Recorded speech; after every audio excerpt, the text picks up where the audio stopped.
En raison notamment de la situation économique en Afrique centrale marquée par la crise pétrolière, des priorités contenues dans la feuille de route et des projets majeurs du programme économique régional, le budget de la commission de la CEMAC devrait connaître une baisse substantielle de l'ordre de 10 à 15% pour l'année 2018. Comparativement à l'exercice 2017, année au cours de laquelle ce budget était équilibré en recettes et en dépenses à la somme de 114,9 milliards de francs CFA, les fonds alloués pour 2018 devraient se situer autour de 97 milliards de francs CFA. Je pense que la baisse de 15% dans le budget de la commission CEMAC s'explique d'abord par une nécessité de rationaliser le fonctionnement des institutions communautaires. Il ne faut pas aussi l'oublier, les États sont appelés aujourd'hui, les États sont plus exigeants vis-à-vis des institutions communautaires. Il faut donc que cela passe par une économie des moyens et une forme d'exemplarité au niveau des institutions communautaires.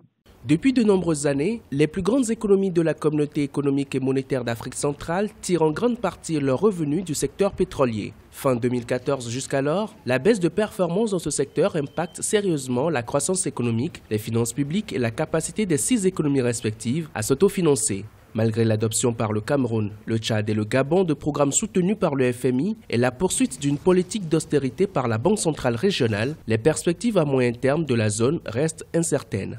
Si l'on s'en tient aux résolutions du dernier sommet, il y a une conscience au niveau de la communauté de ce que la conjoncture n'est pas très favorable et qu'il y a donc des choix de politique économique sur lesquels il faut absolument avancer sans plus tarder.